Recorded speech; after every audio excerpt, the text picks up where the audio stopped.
Ang dapat sana'y masayang goodbye 2015, naging goodbye kamay para sa ilang hindi nagpaawat sa pagpapaputok. May ilan namang hindi nagpaputok at nanood lang pero nadali pa rin. Ilang bata rin ang naputukan ng pinulot nilang mga gamit ng paputok. Live mula sa Quezon City, may report si Cesar Apolinario. Cesar? Tina, hanggang January 6 pa naka-code white alert ang East Avenue Medical Center kaya naka-standby ang mga doktor at mga nurse dito.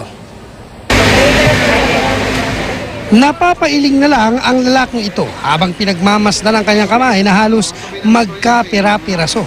Isa siya sa mga isinugod sa East Avenue Medical Center sa Quezon City matapos ang pagsalubong sa bagong taon. Biktima siya ng pinagbabawal na paputok na plapla na sumabog sa kanyang kamay habang sinisindihan. Kinailangan naman putulan ng hinlalaki ang lalaking ito na mula pa sa San Jose del Monte, Bulacan. Nagtamo rin siya ng mga paso sa tiyan at muka. Nakainom daw ang biktima at nagsindi ng kwitis. Nadamay rin ang kanyang pinsan. Kwitis din ang nakadali sa batang ito na namulot ng mga gamit na paputok kasama ang kanyang mga kalaro. Nang sindihan ng biktima ang napulot niyang kwitis, bigla itong pumutok habang hawak niya. Sabi daw sa kanya, hawakan daw niya. Sabi ko, pag tinabi ba sa'yo tatalon ka din. Sino nagsabing umawak? Sino sabing umawak ka? Wala na yun.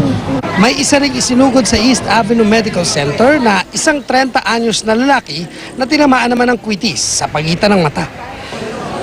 Hanggang alas 4 kaninang hapon, umabot na sa 80 ang mga naputokang isinugod sa East Avenue Medical Center. 4 sa kanila ang kasalukuyang nakakonfine. Pinakamarami pa rin ang mga nabiktima ng pikulo na sinundan ng luces, kwitis, fountain at iba pang hindi matukoy na paputok. Ang pinakabatang biktima ay ang 4 na taong gulang. 75 taong gulang naman ang pinakamatanda. Bukod sa mga naputukan, may mga dinala rin sa ospital na mga hirap makahinga dahil sa usok mula sa mga paputok. May isa ring nabagok ang ulo matapos mahulog sa kanal dahil sa kalasingan. Umihi ako sa tabi po ng creek na out balance po ako kagabi bago mag-alas 12. Tapos sigaw ko, walang nakarinig na. Pusa lang ako umakyat po sa creek po. Pero bakit mo kayo nahulog? Nag-balance ako, lasing ako eh.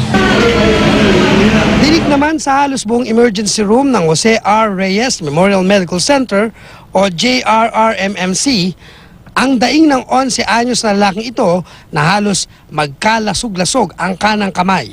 May pinapulot daw sa biktima ang kanilang kapitbahay kaninang umaga na malaking trianggulo na hindi pumutok kagabi. Bigla raw itong sumabog sa kanyang kamay. I think it's plapla ata po. And then yung 3 fingers niya sa right hand, yung nagkaroon ng injury. So may mga lacerations din yung kamay niya.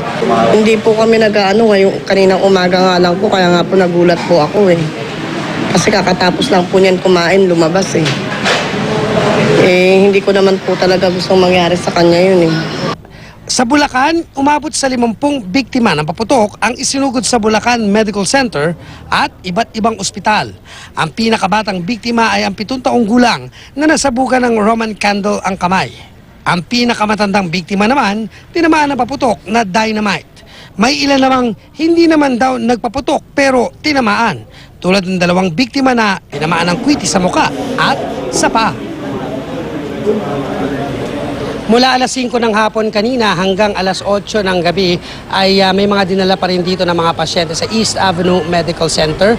Yan ay mga naputukan daw ng plapla, baby racket at kwitis. Ang pinakabata sa mga biktima ay 7 taong gulang. Tina? Cesar, may mga nagsusulong ng ban sa mga paputok. Yung mga nakausap mo dyan, ano bang posisyon nila dyan? Well, yung mga nakausap natin na mga naputukan, ang sinasabi nila, hindi na raw sila magpapaputok. Partikular yung mga dinala rito mga bata. No? Yung mga kasama naman nila na may edad na, nung tinanong ko, ang sinasabi naman nila, depende daw yun, kung may pera, bibili pa rin sila at magpapaputok pa rin sila at may kasama na yung pag-iingat daw. Pero sinabi naman ng mga nandito, paano raw kung kahit mag-ingat ka, maputukan, sabi nila, bahala na raw. Basta masaya raw kapag nagpapaputok. Yun nga lang ang dapat ang sinasabi dito sa mga tao ay talagang dapat total ban nga daw, sabi ng mga otoridad. Pero marami pa rin talaga kahit total ban ay gagawin pa raw nila ang pagpapaputok dahil pampaalis daw ng malas sa buhay. Yun ang sinasabi ng mga tao, Tina.